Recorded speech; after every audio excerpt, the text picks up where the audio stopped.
ਸਵਾਗਤ। ਮੈਂ ਹਰਜਿੰਦਰ ਸਿੰਘ ਰੰਧਾਵਾ, ਤੁਸੀਂ ਦੇਖ ਰਹੇ ਹੋ ਪੰਜਾਬ ਟੈਲੀਵਿਜ਼ਨ। ਮੇਰੇ ਨਾਲ ਨੇ ਮਨਪ੍ਰੀਤ ਰੰਧਾਵਾ, ਸੀਨੀਅਰ ਜਰਨਲਿਸਟ। ਮਨਪ੍ਰੀਤ ਜੀ, ਖੁਸ਼ ਆਮਦੀਦ, ਵੈਲਕਮ। ਬਹੁਤ ਬਹੁਤ ਸ਼ੁਕਰੀਆ ਤੁਹਾਡਾ ਰੰਧਾਵਾ ਜੀ। ਮਨਪ੍ਰੀਤ ਜੀ, ਪੁਰਾਣੀ ਕਹਾਵਤ ਸੀ ਚੰਡੀਗੜ੍ਹ ਬਾਰੇ, ਆਖੇ ਚੰਡੀਗੜ੍ਹ ਢਹਿ ਜੂ ਤਾਂ ਪਿੰਡਾਂ ਜੋਗਾ ਤੇ ਰਹਿ ਜੂ। ਪੰਜਾਬ ਦੇ ਪਿੰਡਾਂ ਨੂੰ ਉਜਾੜ ਕੇ ਵਸਾਈ ਗਈ ਰਾਜਧਾਨੀ ਕਦੇ ਵੀ ਪੰਜਾਬ ਦਾ ਨਸੀਬ ਨਾ ਬਣੀ। ਤੇ ਸੁਖਬੀਰ ਸਿੰਘ ਬਾਦਲ ਜਦੋਂ ਇਹ ਸਟੇਟਮੈਂਟ ਦਿੰਦੇ ਆ ਕਿ ਸਾਨੂੰ ਚੰਡੀਗੜ੍ਹ ਦਾ ਪ੍ਰਸ਼ਾਸਕ ਇੰਡੀਪੈਂਡੈਂਟ ਮਨਜ਼ੂਰ ਨਹੀਂ, ਪੰਜਾਬ ਦਾ ਹੋਣਾ ਚਾਹੀਦਾ, ਤਸੱਲੀ ਵੀ ਹੁੰਦੀ, ਹਾਸਾ ਵੀ ਆਉਂਦਾ। 10 ਸਾਲ ਆਪਣਾ ਰਾਜ ਸੀ ਔਰ ਉਹਦੇ ਵਿੱਚ ਲਗਭਗ 14 ਤੋਂ 17 ਤੱਕ ਉੱਪਰ ਵੀ ਆਪਣਾ ਰਾਜ ਸੀ। ਅਸੀਂ ਇੱਕ ਚਿੱਠੀ ਵੀ ਨਾ ਚੱਜ ਨਾਲ ਲਿਖੀ, ਚੰਡੀਗੜ੍ਹ ਸਾਨੂੰ ਦੇ ਦਿਓ। ਤੇ ਗੱਲ ਕਰਾਂਗੇ ਹੁਣ ਇਹ ਮਸਲਾ ਕੀ ਪੈਦਾ ਹੋ ਗਿਆ, ਸੁਖਬੀਰ ਜੀ ਦੇ ਫਿਕਰ ਕੀ ਨੇ। ਦੂਜੇ ਬੰਨੇ ਥੋੜਾ ਜਿਹਾ ਅੱਗੇ ਵੱਧਦੇ ਆ ਤਾਂ ਪੰਜਾਬ ਦੇ ਫਿਕਰਾਂ ਦੇ ਵਿੱਚ ਇੱਕ ਵਾਰੀ ਫਿਰ ਮਾਣਯੋਗ ਉੱਚ ਅਦਾਲਤ ਦਾ ਫਿਕਰ ਸ਼ਾਮਲ ਹੋਇਆ। ਕੱਲ ਜਿਸ ਮਸਲੇ ਤੇ ਗੱਲ ਕੀਤੀ ਸੀ ਉਹਦੇ ਸੰਬੰਧੀ ਇੱਕ ਮੁਕੰਮਲ ਫੈਸਲੇ ਵਰਗਾ ਫੈਸਲਾ ਹੈ। ਉਹਦੇ ਵਿੱਚ ਪੰਜਾਬ ਸਰਕਾਰ ਲਈ ਇੱਕ ਸ਼ੀਸ਼ਾ ਵਿਖਾਇਆ ਗਿਆ। ਅਖੇ ਸਾਡੇ ਕੋਲ ਆਉਂਦੇ 10 ਕੇਸਾਂ ਚੋਂ 8 ਕੇਸ ਪੰਜਾਬ ਦੇ ਨੇ, ਬਾਕੀ ਕੋਈ ਇੱਕ ਅੱਧ ਹਰਿਆਣੇ ਜਾਂ ਚੰਡੀਗੜ੍ਹ ਚੋਂ ਹੁੰਦਾ ਹੈ। ਔਰ ਇਹਦੇ ਵਿੱਚ ਸਖਤ ਟਿੱਪਣੀਆਂ ਨੇ ਕਿ ਬਹੁਤ ਛੋਟੀਆਂ ਮੱਛੀਆਂ ਫੜ ਲੈਂਦੇ ਹੋ ਤੇ ਗੱਲਾਂ ਵੱਡੀਆਂ ਮੱਛੀਆਂ ਦੀਆਂ ਹੁੰਦੀਆਂ। ਇਸ ਤੋਂ ਇੱਕ ਅੱਗੇ ਕਦਮ ਵਧਾਉਂਦੇ ਆ, ਬਿਜਲੀ ਸਮਝੌਤਿਆਂ ਦਾ ਮਸਲਾ ਹੈ। ਬਿਜਲੀ ਸਮਝੌਤਿਆਂ ਦੇ ਮਸਲੇ 'ਚ ਕੁਝ ਨਹੀਂ ਕਹਿੰਦੇ ਹੋਣਾ। ਐਕਸਪਰਟਸ ਕਹਿੰਦੇ ਨੇ, ਮਾਹਿਰ ਕਹਿੰਦੇ ਨੇ ਕਿ ਜਿੰਨਾ ਚਿਰ ਤੁਸੀਂ ਜ਼ਿੰਮੇਵਾਰੀ ਜਵਾਬਦੇਹੀ ਤੈਅ ਨਹੀਂ ਕਰਦੇ, ਕੀ ਕੌਣ ਕਰ ਗਿਆ ਇਹ ਗੁਨਾਹ, ਉਧਰ ਨਹੀਂ ਤੁਰਦੇ। ਗੱਲ ਕਿੱਦਾਂ ਅੱਗੇ ਤੁਰੂਗੀ। ਸੁਖਪਾਲ ਸਿੰਘ ਖਹਿਰਾ ਪੰਜਾਬ ਦਾ ਇਨਕਲਾਬੀ ਲੀਡਰ ਹੋਇਆ ਕਰਦਾ ਸੀ, ਅੱਜ ਕੱਲ੍ਹ ਕਾਂਗਰਸ ਦੇ ਵਿੱਚ ਹੈ ਤੇ ਰਵਾਇਤੀ ਲੀਡਰਸ਼ਿਪ ਦੀ ਪੈੜ ਚਾਲ ਨਾਲ ਤੁਰਦਾ ਹੈ। ਉਹਦੇ ਬਾਰੇ ਉੱਚ ਅਦਾਲਤ 'ਚ ਪੰਜਾਬ ਸਰਕਾਰ ਕਹਿੰਦੀ 3 ਕੁ ਮਹੀਨਿਆਂ 'ਚ ਫੈਸਲਾ ਕਰ ਦਿਆਂਗੇ ਵਿਧਾਇਕ ਰਹਿਣਗੇ ਕਿ ਨਹੀਂ ਰਹਿਣਗੇ। ਤੇ ਜੇ ਇੱਕ ਕਦਮ ਹੋਰ ਅੱਗੇ ਵਧਾਉਂਦੇ ਆ ਤਾਂ ਅਸ਼ਮਨੀ ਸੇਖੜੀ, ਮੈਂ ਕੈਪਟਨ ਅਮਰਿੰਦਰ ਸਿੰਘ ਦੀ ਗੱਲ ਕਰਾਂ, ਅਸ਼ਮਨੀ ਸੇਖੜੀ, ਤ੍ਰਿਪਤ ਰਜਿੰਦਰ ਸਿੰਘ ਬਾਜਵਾ, ਇਕੁਏਸ਼ਨਸ ਵਿੰਗੀਆਂ ਟੇਢੀਆਂ, ਮਸਲਾ ਬਟਾਲੇ ਏਰੀਏ ਦਾ। ਤੇ ਹੁਣ ਜਦੋਂ ਤ੍ਰਿਪਤ ਰਜਿੰਦਰ ਸਿੰਘ ਬਾਜਵਾ ਮੁੱਖ ਮੰਤਰੀ ਦੇ ਅੱਖ ਕੰਨ ਨਹੀਂ ਰਹੇ, 4.5 ਸਾਲ ਇੱਕ ਸ਼ੈਡੋ ਮੁੱਖ ਮੰਤਰੀ ਸੀਗੇ, ਹੁਣ ਉਹਨਾਂ ਨੂੰ ਝਟਕਾ ਹੀ ਹੈ। ਉਹਨਾਂ ਦਾ ਸ਼ਰੀਕ, ਉਹਨਾਂ ਦਾ ਰਫੀਕ ਅਸ਼ਮਨੀ ਸੇਖੜੀ ਚੇਅਰਮੈਨ ਲਾਤਾ। ਤੇ ਓਲੰਪਿਕ ਵੱਲ ਜਾਵਾਂਗੇ, ਆਪਣੇ ਮੁੰਡੇ ਚੰਗਾ ਹੀ ਕਰ ਰਹੇ ਆ। ਪਹਿਲਾਂ 1 ਗੋਲ ਨਾਲ ਪਛੜਦੇ ਸੀ, ਇਹ ਦੌਰਾਨ 'ਚ ਹੀ ਮੈਚ ਚੱਲ ਰਿਹਾ ਤੇ ਹੁਣ 1-1 ਦੀ ਬਰਾਬਰੀ ਤੇ ਨੇ। ਤੇ ਇੱਕ ਕਦਮ ਅੱਗੇ ਫਿਰ ਜਾਣਾ ਹੋਵੇ ਤਾਂ ਜਸੂਸੀ ਮਾਮਲਿਆਂ 'ਚ ਅੱਜ ਸੁਪਰੀਮ ਕੋਰਟ 'ਚ ਵੀ ਗੱਲ ਤੁਰੂ। ਮੈਨੂੰ ਦੱਸਿਓ ਗੱਲ ਕਿੱਥੋਂ ਤੋਰ ਦਿਓ। ਤੁਸੀਂ ਇਹ ਗੱਲ ਕੀਤੀ ਹੈ ਜੀ ਚੰਡੀਗੜ੍ਹ ਦੀ, ਔਰ ਚੰਡੀਗੜ੍ਹ ਦਾ ਹਮੇਸ਼ਾ ਹੀ ਰੌਲਾ ਰਿਹਾ। ਬੜੀ ਹੈਰਾਨੀ ਵਾਲੀ ਗੱਲ ਆ, 75 ਵਰੇ ਅਸੀਂ ਮਨਾਉਣ ਲੱਗੇ ਆ ਜਿਹੜੇ ਆਜ਼ਾਦੀ ਦੇ 15 ਅਗਸਤ ਨੂੰ, ਔਰ ਬੜੀ ਜ਼ੋਰਾਂ ਸ਼ੋਰਾਂ ਨਾਲ ਉਹਦੀਆਂ ਤਿਆਰੀਆਂ ਹੋ ਰਹੀਆਂ। ਲੇਕਿਨ ਅੱਜ ਵੀ ਪੰਜਾਬ ਕੋਲੇ ਆਪਣੀ ਰਾਜਧਾਨੀ ਨਾ ਹੋਣਾ, ਪੰਜਾਬ ਕੋਲੇ ਆਪਣਾ ਹਾਈ ਕੋਰਟ ਨਾ ਹੋਣਾ। ਅਸੀਂ ਰਾਜਧਾਨੀ ਵੀ ਸ਼ੇਅਰ ਕਰਦੇ ਹਾਂ, ਅਸੀਂ ਹਾਈ ਕੋਰਟ ਵੀ ਸ਼ੇਅਰ ਕਰਦੇ ਹਾਂ, ਦਫ਼ਤਰ ਆ ਜਿੰਨੇ ਉਹ ਸ਼ੇਅਰ ਕਰਦੇ ਹਾਂ। ਤੇ ਹੁਣ ਜਿਹੜੀ ਗੱਲ ਤੁਰੀ ਹੈ, ਜਿਹੜੀ ਸੁਖਬੀਰ ਸਿੰਘ ਬਾਦਲ ਹੋਣਾ ਨੇ, ਸ਼੍ਰੋਮਣੀ ਅਕਾਲੀ ਦਲ ਦੇ ਜਿਹੜੇ ਪ੍ਰਧਾਨ ਨੇ, ਉਹਨਾਂ ਨੇ ਇਹ ਗੱਲ ਕਹੀ ਆ ਕਿ ਉੱਥੇ ਪ੍ਰਸ਼ਾਸਕ ਲਾਇਆ ਜਾਣਾ। ਉੱਥੇ ਬੇਸਿਕਲੀ ਕੀ ਹੈ, ਲੈਫਟੀਨੈਂਟ ਗਵਰਨਰ, ਐਡਮਿਨਿਸਟ੍ਰੇਟਰ ਤਾਂ ਪਹਿਲਾਂ ਵੀ ਚੰਡੀਗੜ੍ਹ ਦੇ ਵਿੱਚ ਹੁੰਦਾ ਸੀ, ਉੱਥੇ ਲੈਫਟੀਨੈਂਟ ਗਵਰਨਰ ਜਿਹੜੀਆਂ ਲਾਉਣ ਦੀਆਂ ਚਰਚਾਵਾਂ ਨੇ। ਗੱਲ ਦਰਅਸਲ ਇੱਥੋਂ ਤੁਰਦੀ ਹੈ ਰੰਧਾਵਾ ਜੀ, ਜਦੋਂ ਸਨ 2019 ਦੇ ਵਿੱਚ 5 ਅਗਸਤ ਨੂੰ ਧਾਰਾ 370 ਖਤਮ ਕੀਤੀ ਜਾਂਦੀ ਹੈ, 35A ਖਤਮ ਕੀਤਾ ਜਾਂਦਾ ਤੇ ਉਸ ਤੋਂ ਬਾਅਦ ਜੰਮੂ ਕਸ਼ਮੀਰ ਲਦਾਖ ਨੂੰ ਯੂਟੀ ਬਣਾ ਦਿੱਤਾ ਜਾਂਦਾ ਤੇ ਉੱਥੇ ਲੈਫਟੀਨੈਂਟ ਗਵਰਨਰ ਲਾ ਦਿੱਤਾ ਜਾਂਦਾ। ਇਸੇ ਤਰ੍ਹਾਂ ਲਕਸ਼ਦ੍ਵੀਪ ਦੇ ਵਿੱਚ ਵੀ ਪਿਛਲੇ ਦਿਨਾਂ ਦੇ ਵਿੱਚ ਬਹੁਤ ਵਿਵਾਦਾਂ ਦੇ ਵਿੱਚ ਰਿਹਾ। ਉੱਥੋਂ ਦੇ ਵੀ ਲੈਫਟੀਨੈਂਟ ਗਵਰਨਰ ਨੂੰ ਬਹੁਤ ਅਥਾਹ ਪਾਵਰਸ ਦੇ ਦਿੱਤੀਆਂ ਗਈਆਂ, ਤਾਕਤਾਂ ਦੇ ਦਿੱਤੀਆਂ ਗਈਆਂ। ਵੈਸੇ ਮੈਂ ਦੱਸਦਾ ਕਿ ਲਕਸ਼ਦ੍ਵੀਪ 'ਚ ਵੀ ਜਿਹੜੀਆਂ ਮੈਜੋਰਿਟੀ ਆ, ਉੱਥੇ ਮੁਸਲਿਮ ਭਾਈਚਾਰੇ ਦੀ ਮੈਜੋਰਿਟੀ ਆ ਉੱਥੇ। ਇਹ ਸਾਰੀਆਂ ਚੀਜ਼ਾਂ ਉਦੋਂ ਆ ਰਹੀਆਂ ਜਦੋਂ ਕੇਂਦਰ ਕਿਤੇ ਨਾ ਕਿਤੇ ਸਿੱਧੇ ਤੇ ਅਸਿੱਧੇ ਤੌਰ ਤੇ, ਤੁਸੀਂ ਵੈਸਟ ਬੰਗਾਲ 'ਚ ਵੀ ਚੱਲੋ, ਵੈਸਟ ਬੰਗਾਲ ਦੇ ਗਵਰਨਰ ਜਿਹੜੇ ਪਿਛਲੇ ਦਿਨਾਂ ਦੇ ਵਿੱਚ ਬਹੁਤ ਅੱਗੇ ਜਾ ਕੇ ਆਪਣਾ ਰੋਲ ਨਿਭਾ ਰਹੇ ਆ। ਔਰ ਕੌਨਸਟੀਟਿਊਸ਼ਨ, ਕਈ ਵਾਰੀ ਮਮਤਾ ਬੈਨਰਜੀ ਨੇ ਕਿਹਾ ਕਿ ਉਹ ਗੈਰ ਸੰਵਿਧਾਨਿਕ ਢੰਗ ਨਾਲ ਆਪਣੇ ਆਪ ਨੂੰ ਚਲਾ ਰਹੇ ਆ। ਸੰਵਿਧਾਨ ਦੇ ਵਿੱਚ ਰਹਿ ਕੇ ਗਵਰਨਰ ਨੂੰ ਆਪਣੇ ਜਿਹੜੇ ਅਧਿਕਾਰਾਂ ਦਾ ਇਸਤੇਮਾਲ ਕਰਨਾ ਚਾਹੀਦਾ। ਸੋ ਸਾਰੇ ਪਾਸੇ ਅਗਰ ਦੇਖੋ ਤੁਸੀਂ, ਜਿਹੜੇ ਗਵਰਨਰਸ ਆ, ਜਿੱਥੇ ਸਰਕਾਰਾਂ ਨਹੀਂ ਆ ਭਾਰਤੀ ਜਨਤਾ ਪਾਰਟੀ ਦੀਆਂ, ਉੱਥੇ ਕੋਸ਼ਿਸ਼ ਇਹ ਕੀਤੀ ਜਾਂਦੀ ਹੈ ਕਿ ਅਸੀਂ ਸਿੱਧੇ ਜਾਂ ਅਸਿੱਧੇ ਢੰਗ ਨਾਲ ਉਸ ਰਾਜ ਨੂੰ ਚਲਾਈਏ, ਉਸ ਸੂਬੇ ਨੂੰ ਚਲਾਈਏ। ਸੋ ਇਸੇ ਕੜੀ ਦੇ ਵਿੱਚ ਚੰਡੀਗੜ੍ਹ ਦੀਆਂ ਵਿੱਚ ਜੋ ਚੱਲ ਰਹੀਆਂ ਚਰਚਾਵਾਂ ਕਿ ਇੱਥੇ ਲੈਫਟੀਨੈਂਟ ਗਵਰਨਰ ਜਾਂ ਇਸ ਤਰ੍ਹਾਂ ਦਾ ਪ੍ਰਸ਼ਾਸਕ ਲਾਇਆ ਜਾਊਗਾ, ਸੋ ਇਸ ਦਾ ਸੁਖਬੀਰ ਸਿੰਘ ਬਾਦਲ ਹੋਣਾ ਨੇ ਵਿਰੋਧ ਕੀਤਾ। ਪਰ ਨਾਲ ਦੀ ਨਾਲ ਇਹ ਗੱਲ ਵੀ ਜ਼ਰੂਰੀ ਆ, ਕਿਉਂਕਿ ਕਈ ਵਾਰੀ ਇਹ ਕਿਹਾ ਜਾਂਦਾ ਰੰਧਾਵਾ ਜੀ ਕਿ ਪਹਿਲਾਂ ਵੀ 10 ਸਾਲ ਉਹਨਾਂ ਦੀ ਸਰਕਾਰ ਰਹੀ ਆ ਤੇ ਕੀ ਉਹਨਾਂ ਨੇ ਪਹਿਲਾਂ ਕਦੇ ਇਸ ਗੱਲ ਨੂੰ ਟੇਕ ਅਪ ਨਹੀਂ ਕੀਤਾ, ਕਿਉਂਕਿ ਉਦੋਂ ਇਹ ਮੁੱਦਾ ਕਦੇ ਉੱਠਿਆ ਨਹੀਂ। ਗਵਰਨਰ ਜ਼ਰੂਰ ਆ, ਹੁਣ ਦੇਖੋ ਤੁਸੀਂ ਗਵਰਨਰ ਵੀ ਆਪਾਂ ਸ਼ੇਅਰ ਨਹੀਂ ਨਹੀਂ ਕਰਦੇ ਆ। ਨਹੀਂ ਨਹੀਂ, ਮੈਂ ਮਨਪ੍ਰੀਤ ਜੀ ਇਹ 'ਚ ਇੱਕ ਚੀਜ਼ ਸ਼ਾਮਲ ਕਰਦੇ ਆ, ਮੁੱਦਾ ਉੱਠਣਾ ਨਹੀਂ ਸੀ ਜੀ। ਇਹ ਜਦੋਂ ਪੰਜਾਬ ਵੰਡਿਆ ਤਾਂ ਰਾਜਧਾਨੀ ਪੰਜਾਬ ਨੂੰ ਦੇਣੀ ਸੀਗੀ ਜੀ, ਬਾਕੀ ਸੂਬਿਆਂ ਲਈ ਤੁਸੀਂ ਨਵੀਆਂ ਬਣਾ ਲੈਂਦੇ, ਰਾਜਧਾਨੀ ਤਾਂ ਪੰਜਾਬ ਦੀ ਸੀ, ਵੰਡਿਆ ਤਾਂ ਪੰਜਾਬ ਗਿਆ ਸੀ ਨਾ ਜੀ। ਤੇ ਉਸ ਤੋਂ ਬਾਅਦ ਅਕਾਲੀ ਦਲ ਫਿਰ ਮੋਰਚੇ ਵੀ ਲਾਉਂਦਾ ਹੈ, ਜਦੋਂ ਆਨੰਦਪੁਰ ਦੇ ਮਤੇ ਦਾ ਜ਼ਿਕਰ ਆਉਂਦਾ ਉਹਦੇ 'ਚ ਵੀ ਜ਼ਿਕਰ ਆਉਂਦਾ। ਅਕਾਲੀਆਂ ਦੀ ਬੁਨਿਆਦ ਪੰਜਾਬ ਦੀ ਹੱਕੀ ਮੰਗਾਂ ਦੀ ਰਹੀ ਆ। ਗੱਲ ਤਾਂ ਇਹ ਸੀਗੀ ਕਿ ਹੁਣ ਅਸੀਂ ਪ੍ਰਸ਼ਾਸਕ ਲਾਉਣ ਦੀ ਗੱਲ ਤੇ ਰੌਲਾ ਪਾਉਂਦੇ ਆ, ਅਸੀਂ ਚੰਡੀਗੜ੍ਹ ਲੈਣ ਦੀ ਗੱਲ ਕਿਉਂ ਨਹੀਂ ਕੀਤੀ? ਅਸੀਂ 1985-86 ਦੇ ਵਿੱਚ ਬਰਨਾਲਾ ਸਰਕਾਰ ਵੇਲੇ ਐਲਾਨ ਹੁੰਦਾ ਰਹਿ ਗਿਆ, ਵੇਖਿਆ, ਅੱਖਾਂ ਦੇ ਸਾਹਮਣੇ ਵੇਖਿਆ, ਕਿਸੇ ਨੇ ਸਟਰਗਲ ਨਾ ਕੀਤੀ। ਅੱਜ ਉਹੀ ਮਗਰਮੱਛ ਦੇ ਅਥਰੂ ਨੇ ਨਾ, ਹੋਰ ਕੀ ਆ ਜੀ? ਇਹ ਰੋਣੇ ਕਾਹਦੇ ਜਦੋਂ ਅਸੀਂ ਹੱਥੀਂ ਗਵਾਏ ਆ ਸਾਰਾ ਕੁਝ। ਬਿਲਕੁਲ, ਤੁਹਾਡੀ 100% ਗੱਲ ਠੀਕ ਆ। ਦੇਖੋ ਤੁਸੀਂ ਆਮ ਤੌਰ ਤੇ ਸ਼੍ਰੋਮਣੀ ਅਕਾਲੀ ਦਲ ਹਮੇਸ਼ਾ ਹੀ ਭਾਜਪਾ ਦੇ ਨਾਲ ਰਿਹਾ, ਤੇ ਜਦੋਂ ਅਟਲ ਬਿਹਾਰੀ ਵਾਜਪਾਈ ਉਹਨਾਂ ਦੀ ਸਰਕਾਰ ਸੀ ਤੇ ਉਦੋਂ ਵੀ ਉੱਥੇ ਕੇਂਦਰ ਦੇ ਵਿੱਚ ਬੀਜੇਪੀ ਦੀ ਸਰਕਾਰ ਸੀ, ਤੇ ਬਹੁਤ ਵਾਰੀ ਇਹ ਗੱਲ ਕਹੀ ਗਈ ਕਿ ਤੁਸੀਂ ਹੁਣ ਚੰਡੀਗੜ੍ਹ ਦੀ ਗੱਲ ਕਿਉਂ ਨਹੀਂ ਕਰਦੇ। ਕਿਤੇ ਨਾ ਕਿਤੇ ਜਦੋਂ ਆਪ ਸੱਤਾ 'ਚ ਹੁੰਦੇ ਨੇ ਜਾਂ ਇਸ ਤਰ੍ਹਾਂ ਦੀ ਭਾਈਵਾਲ ਕੋਈ ਪਾਰਟੀ ਸੱਤਾ ਦੇ ਵਿੱਚ ਕੇਂਦਰ 'ਚ ਹੁੰਦੀ ਆ, ਤੇ ਉਹ ਜਿਹੜੇ ਮੁੱਦੇ ਆ ਉਹ ਪਿੱਛੇ ਪੈ ਜਾਂਦੇ ਨੇ। ਜਦੋਂ ਸੱਤਾ ਤੋਂ ਬਾਹਰ ਹੁੰਦੇ ਨੇ ਤੇ ਫਿਰ ਬਹੁਤ ਚੰਡੀਗੜ੍ਹ ਵੀ ਚੇਤੇ ਆਉਂਦਾ, ਇੱਥੋਂ ਦੇ ਦਫ਼ਤਰ ਵੀ ਚੇਤੇ ਆਉਂਦਾ। ਰੰਧਾਵਾ ਜੀ, ਆਪਾਂ ਨੂੰ ਪਤਾ ਕਿ ਜਿਹੜੇ ਚੰਡੀਗੜ੍ਹ ਦੇ ਵਿੱਚ ਵੀ ਜਿਹੜੇ ਦਫ਼ਤਰ ਨੇ, ਉੱਥੇ ਜਿਹੜੇ ਅਫਸਰ ਲੱਗਦੇ ਨੇ, ਖਾਸ ਤੌਰ ਤੇ ਕਿਉਂਕਿ ਇਹ ਯੂਟੀ ਆ, ਉਹ 60-40 ਦੀ ਰੇਸ਼ੋ ਨਾਲ ਲੱਗਦੇ ਆ। ਔਰ ਤੁਸੀਂ ਯਕੀਨ ਮੰਨੋ ਇਹਦੀ ਵੀ ਬਹੁਤ ਵਾਰੀ ਵਾਇਲੇਸ਼ਨ ਹੋਈ ਆ, ਇਸ ਦੀ ਵੀ ਬਹੁਤ ਵਾਰੀ ਕੇਂਦਰ ਉਲੰਘਣਾ ਕਰਦਾ। ਉਹ 60-40 ਦੇ ਅਨੁਪਾਤ ਦੇ ਨਾਲ ਇੱਥੇ ਅਫਸਰ ਨਹੀਂ ਭੇਜਦਾ, ਬਲਕਿ ਕਈ ਵਾਰੀ ਹਰਿਆਣੇ ਕੇਡਰ ਤੋਂ ਜ਼ਿਆਦਾ ਭੇਜ ਦਿੰਦਾ, ਜਾਂ ਜਿਹੜੇ ਸੈਂਟਰ ਕੇਡਰ ਦੇ ਆ ਉਹ ਭੇਜ ਦਿੰਦੇ ਆ, ਜਾਂ ਇੱਥੇ ਪੰਜਾਬ ਕੇਡਰ ਦੇ ਜਿਹੜੇ ਆ ਉਹ ਘੱਟ ਆਉਂਦੇ। ਕਈ ਵਾਰੀ ਉੱਥੇ ਐਸਐਸਪੀ ਦੀਆਂ ਜਾਂ ਐਡਮਿਨਿਸਟ੍ਰੇਟਰ ਦੀਆਂ ਜਿਹੜੀਆਂ ਪੋਸਟਾਂ ਉਹ ਜਿਹੜੀਆਂ ਤੈਅ ਕੀਤੀਆਂ ਹੋਈਆਂ ਉਹ ਨਹੀਂ ਲੱਗਦੀਆਂ। ਅੱਛਾ, ਤੁਸੀਂ ਇੱਕ ਗੱਲ ਹੋਰ ਦੇਖੋ, ਹਰਿਆਣੇ ਨੇ ਆਪਣੇ ਬਹੁਤ ਸਾਰੇ ਦਫ਼ਤਰ ਆ ਜਿਹੜੇ ਹੈੱਡਕੁਆਟਰਸ ਆ, ਸਟੇਟ ਹੈੱਡਕੁਆਟਰਸ, ਉਹ ਪੰਚਕੂਲਾ ਸ਼ਿਫਟ ਕਰ ਲਏ ਆ।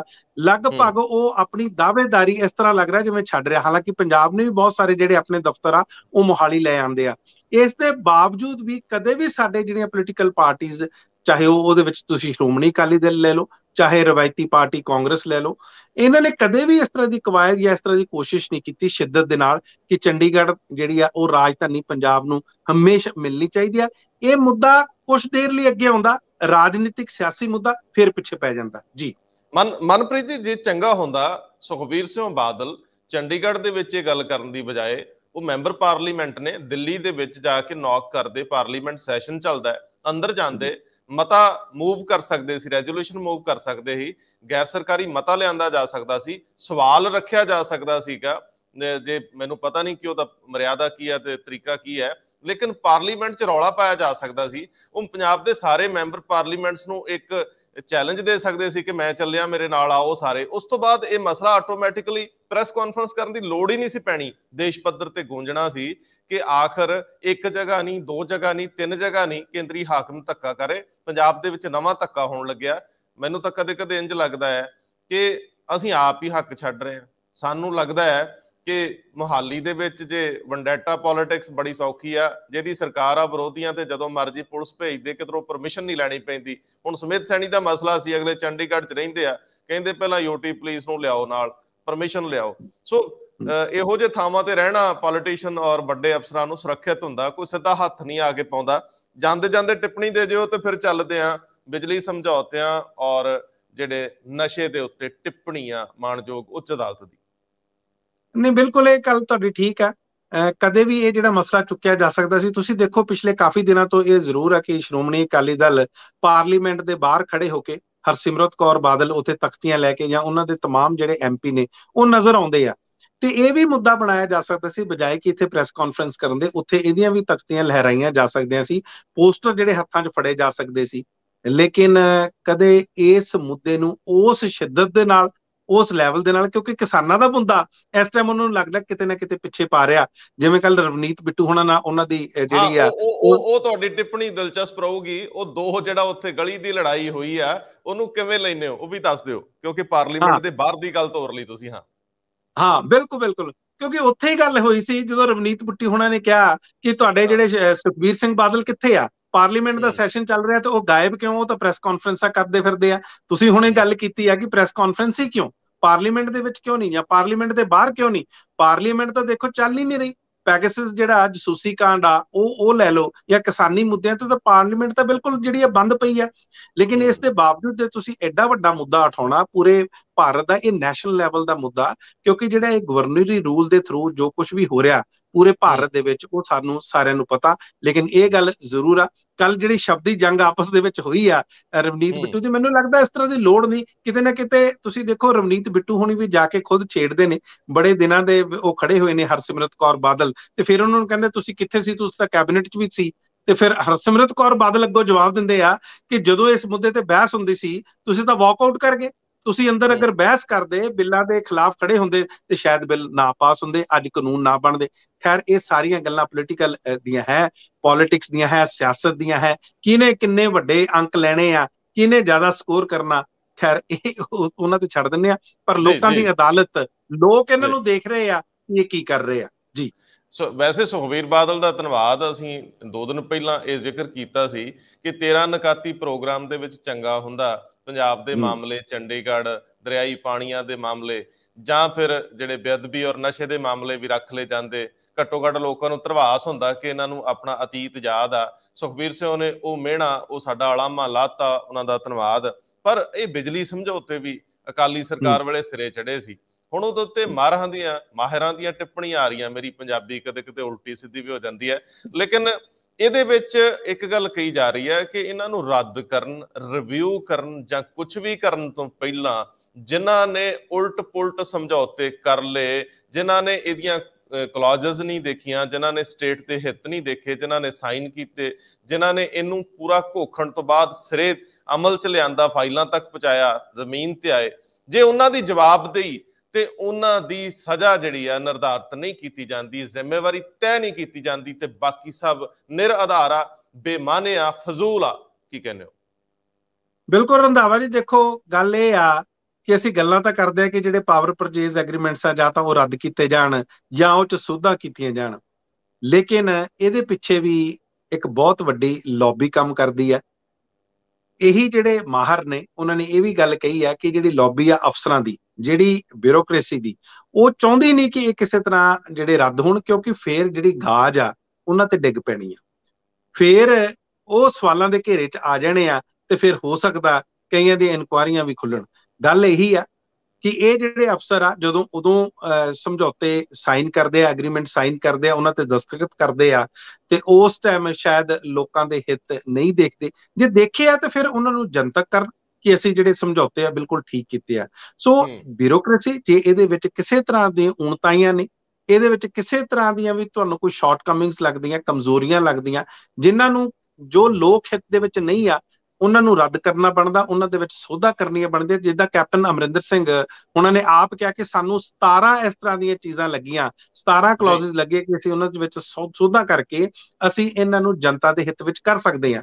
ਤੇ ਜੇ ਕਰ ਸਕਦੇ ਹਾਂ ਤੇ ਫਿਰ ਉਦੋਂ ਇਦਾਂ ਕਿਉਂ ਹੋਇਆ, ਤੇ ਉਹ ਕਿਹੜੇ ਅਫਸਰਾਂ ਨੇ ਕੀਤੀਆਂ, ਕਿਹੜੇ ਉਹ ਅਫਸਰ ਸੀ, ਉਹ ਲੁਕੇ ਕਿਉਂ ਬੈਠੇ ਆ, ਉਹਨਾਂ ਨੂੰ ਬੇਨਕਾਬ ਕਰਨਾ ਬਹੁਤ ਜ਼ਰੂਰੀ ਆ, ਤਾਂ ਕਿ ਇਹ ਨਾ ਲੱਗੇ। ਦੇਖੋ ਆਮ ਤੌਰ ਤੇ ਮੈਂ ਪਹਿਲਾਂ ਵੀ ਕਈ ਵਾਰੀ ਗੱਲ ਕਹਿਣਾ ਹੁੰਦਾ ਕਿ ਸਾਡੇ ਜਿਹੜੇ ਪੋਲੀਟੀਸ਼ੀਅਨਸ ਨੇ, ਸਿਆਸੀ ਨੇਤਾ ਨੇ, ਉਹਨਾਂ ਦਾ ਇਮਤਿਹਾਨ ਤਾਂ ਹਰ 5 ਸਾਲ ਬਾਅਦ ਹੁੰਦਾ, ਲੇਕਿਨ ਜਿਹੜੇ ਅਫਸਰ ਆ ਉਹਨਾਂ ਦਾ ਕੋਈ ਇਮਤਿਹਾਨ ਨਹੀਂ ਲੈਂਦਾ, ਉਹਨਾਂ ਨੂੰ ਕਦੇ ਵੀ ਜਨਤਾ ਦੀ ਅਦਾਲਤ ਦੇ ਵਿੱਚ ਨਹੀਂ ਜਾਣਾ ਪੈਂਦਾ। ਔਰ ਖਾਸ ਤੌਰ ਤੇ ਉਹ ਅਫਸਰ ਜਿਹੜੇ ਇੱਥੇ ਸੈਕਟਰੀਏਟ, ਮਿਨੀ ਸੈਕਟਰੀਏਟ ਦੇ ਵਿੱਚ ਬੈਠੇ ਆ, ਵੱਡੇ ਵੱਡੇ ਦਫ਼ਤਰਾਂ ਦੇ ਵਿੱਚ, ਤੇ ਜਾਂ ਵੱਡੇ ਵੱਡੇ ਬੰਗਲੋਜ਼ ਲੈ ਕੇ, ਇਹਨਾਂ ਦਾ ਤਾਂ ਇਮਤਿਹਾਨ ਕਦੇ ਹੁੰਦਾ ਹੀ ਨਹੀਂ, ਇਹ ਤਾਂ ਲੁਕੇ ਰਹਿੰਦੇ ਨੇ। ਤੇ ਜਿਹੜੇ ਸਾਡੇ ਅਫਸਰ ਥੱਲੇ ਆ ਉਹੀ ਜਨਤਾ ਨੂੰ ਫੇਸ ਕਰਦੇ ਨੇ ਜੀ। ਮਨਪ੍ਰੀਤ ਜੀ, ਕੀ ਕਹਿੰਦੇ ਹੋ? ਉਹ ਬੜਾ ਔਖਾ ਇਮਤਿਹਾਨ ਪਾਸ ਕਰਕੇ ਆਉਂਦੇ ਆ ਸਰ। ਕਈਆਂ ਦੇ 4-4 5-5 ਅਟੈਂਪਟ ਤੋਂ ਬਾਅਦ ਆ ਕੇ ਸਿਲੈਕਸ਼ਨ ਹੁੰਦੀ ਆ। ਤੁਹਾਨੂੰ ਤਾਂ ਪਤਾ ਹੀ ਆ, ਨੇੜਿਓਂ ਦੇਖਿਆ ਤੁਸੀਂ।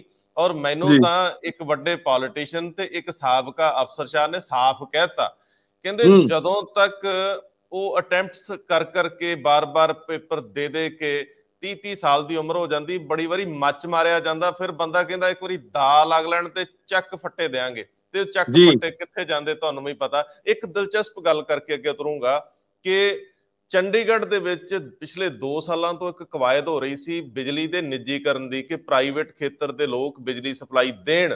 ਹੁਣ ਬੋਲੀ ਦੇ ਵਿੱਚ ਮੇਰੇ ਖਿਆਲ 1000 ਕਰੋੜ ਵਾਂਗ 871 ਕਰੋੜ ਦਾ ਇੱਕ ਅੰਕੜਾ ਛਾਇਆ ਹੋ ਰਿਹਾ ਕਿ ਪ੍ਰਾਈਵੇਟ ਪਲੇਅਰ ਚੰਡੀਗੜ੍ਹ ਨੂੰ ਬਿਜਲੀ ਦੇਣਗੇ। ਉਹਦੇ ਚ 2 ਚੀਜ਼ਾਂ ਦਾ ਧਿਆਨ ਰੱਖਿਆ ਜਾ ਰਿਹਾ, ਬਿਜਲੀ ਸਪਲਾਈ ਨਿਰਵਿਘਨ ਮਿਲੇ ਤੇ ਬਿਜਲੀ ਸਸਤੀ ਮਿਲੇ। ਜੇਕਰ ਚੰਡੀਗੜ੍ਹ 'ਚ ਬੈਠੇ ਅਫਸਰਸ਼ਾਹ ਤੇ ਲੋਕ ਬਾਹਰੋਂ ਆਉਂਦੇ ਨੇ, ਦੂਜਿਆਂ ਥਾਵਾਂ ਤੋਂ, ਸੂਬਿਆਂ ਤੋਂ ਆ ਕੇ ਫੈਸਲੇ ਕਰਦੇ, ਉਹਨਾਂ ਦੇ ਚੰਡੀਗੜ੍ਹ ਦੇ ਲੋਕਾਂ ਨਾਲ ਹਿੱਤ ਕੋਈ ਨਹੀਂ।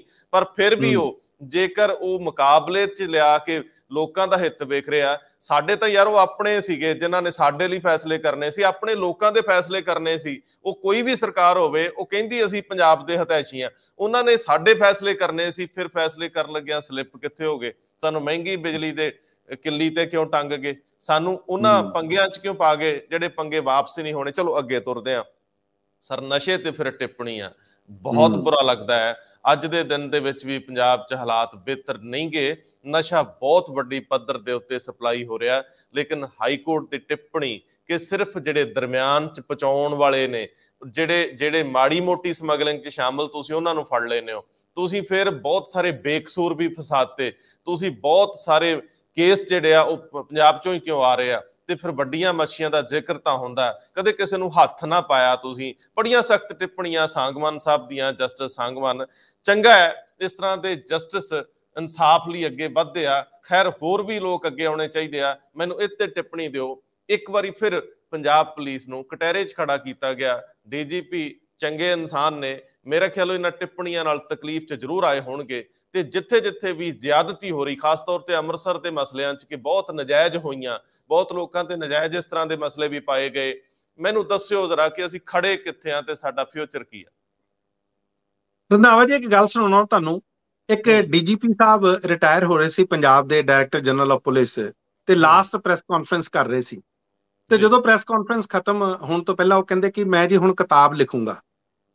ਤੇ ਜਦੋਂ ਪ੍ਰੈਸ ਕਾਨਫਰੰਸ ਖਤਮ ਹੁੰਦੀ ਹੈ ਤੇ ਇੱਕ ਹੋਰ ਸੀਨੀਅਰ ਅਧਿਕਾਰੀ ਪੁਲਿਸ ਦੇ, ਮੈਂ ਉਹਨਾਂ ਨੂੰ ਕਹਿੰਦਾ ਜੀ, ਮੈਂ ਪੁੱਛਿਆ ਉਹਨਾਂ ਨੂੰ ਕਿਤਾਬ ਕਿਉਂ ਲਿਖਣਗੇ? ਉਹ ਕਹਿੰਦੇ ਜੇ ਸਾਰੀ ਉਮਰ ਕੰਮ ਕੀਤਾ ਹੁੰਦਾ ਤਾਂ ਕਿਤਾਬ ਲਿਖਣ ਦੀ ਲੋੜ ਨਾ ਪੈਂਦੀ। ਗੱਲ ਇਹ ਆ ਕਿ ਜੇ ਇਹ ਵਾਕਿਆ ਅਧਿਕਾਰੀ ਕੰਮ ਕਰਨ ਤੇ ਇਹਨਾਂ ਨੂੰ ਕਿਤਾਬਾਂ ਦੇ ਵਿੱਚ ਉਹ ਜ਼ਿਕਰ ਨਾ ਕਰਨਾ ਪਵੇ ਕਿ ਅਸੀਂ ਤਾਂ ਆਹ ਕਰਨਾ ਸੀ, ਅਸੀਂ ਆਹ ਕਰਨਾ ਚਾਹੁੰਦੇ ਸੀ, ਕਿਉਂਕਿ ਇਹ ਸਾਰੀ ਉਮਰ ਲੱਗੇ ਰਹਿੰਦੇ ਕਿ ਸਾਨੂੰ ਪ੍ਰਾਈਜ਼ ਪੋਸਟਿੰਗਸ ਕਿੱਦਾਂ ਮਿਲਣ, ਸਾਨੂੰ ਮਲਾਈ ਵਾਲੇ ਮਹਿਕਮੇ ਕਿੱਦਾਂ ਮਿਲਣ, ਸਾਨੂੰ SSP ਲਾਇਆ ਜਾਵੇ, ਸਾਨੂੰ IG ਲਾਇਆ ਜਾਵੇ, ਕਿਹੜੇ ਜ਼ੋਨ ਦਾ ਲਾਇਆ ਜਾਵੇ, ਕਿਹੜੇ DIG ਦੇ ਰੇਂਜ ਦਾ ਲਾਇਆ ਜਾਵੇ। ਇਹਨਾਂ ਨੂੰ ਸਾਰੀ ਉਮਰ ਇਹੀ ਲੱਗਾ ਰਹਿੰਦਾ ਤੇ ਉੱਤੇ ਜਾ ਕੇ ਹੋੜ ਇਹ ਲੱਗੀ ਰਹਿੰਦੀ ਹੈ ਕਿ ਸਾਨੂੰ DGP ਕਦੋਂ ਲਾਇਆ ਜਾਵੇ। ਲੋਕਾਂ ਦੇ ਹਿੱਤ ਦੀ ਇਹ ਕਦੇ ਗੱਲ ਨਹੀਂ ਕਰਦੇ। ਤੇ ਇਹੀ ਗੱਲ ਜੇ ਤੁਸੀਂ ਆ ਜਾਓ, ਜਿਹੜੀ ਜਸਟਿਸ ਸਾਂਗਵਾਨ ਹੋਣਾ ਨੇ ਕਹੀ ਆ ਕਿ ਤੁਸੀਂ ਹਮੇਸ਼ਾ ਹੀ ਜਿਹੜੇ ਛੋਟੇ ਛੋਟੇ ਚੋਰਾਂ ਨੂੰ ਫੜ ਕੇ, ਵਿਜੀਲੈਂਸ ਬਿਊਰੋ ਦਾ ਵੀ ਤੁਸੀਂ ਦੇਖੋ, ਕਦੇ ਕੋਈ ਪਟਵਾਰੀ ਫੜ ਲਿਆ, ਕਦੇ ਕੋਈ ਛੋਟਾ ਜਿਹਾ ਅਫਸਰ ਫੜ ਲਿਆ, ਕਦੇ ਵੀ ਇਹ ਵੱਡੇ ਬੰਦੇ ਨੂੰ, ਵੱਡੀ ਮੱਛੀ ਨੂੰ ਹੱਥ ਨਹੀਂ ਪਾਉਂਦੇ। ਤੇ ਹਰਪ੍ਰੀਤ ਸਿੰਘ ਸਿੱਧੂ ਦੀ ਰਿਪੋਰਟ ਤੇ ਵੀ ਆਪਾਂ ਆਵਾਂਗੇ। ਉਹ ਵੀ ਜਦੋਂ ਅਨੁਰਾਗ ਅਗਰਵਾਲ ਜਿਹੜੇ ਐਡੀਸ਼ਨਲ ਚੀਫ ਸੈਕਟਰੀ ਇਹੀ ਕਹਿੰਦੇ ਵੀ ਕਿੱਥੇ ਆ ਤੁਹਾਡੀਆਂ ਵੱਡੀਆਂ ਮੱਛੀਆਂ ਤੇ ਕਿਉਂ ਤੁਸੀਂ ਜਾਂਚ ਰੋਕਤੀ? ਹਜੇ ਤੱਕ ਉਹਨਾਂ ਦਾ ਸਾਨੂੰ ਨਹੀਂ ਪਤਾ ਉਹਨਾਂ ਨੇ ਕੀ ਜਵਾਬ ਲਿਖਿਆ ਜਾਂ ਚਿੱਠੀ ਕਦੋਂ ਲਿਖਣਗੇ। ਲੇਕਿਨ ਇਹ ਸਾਰੀਆਂ ਤੁਸੀਂ ਅਗਰ ਦੇਖੋ ਤੇ ਇਹਦੇ ਵਿੱਚ ਜਿਹੜੇ ਅਫਸਰ ਆ ਉਹ ਆਪਸ 'ਚ ਉਲਝੇ ਫਿਰਦੇ।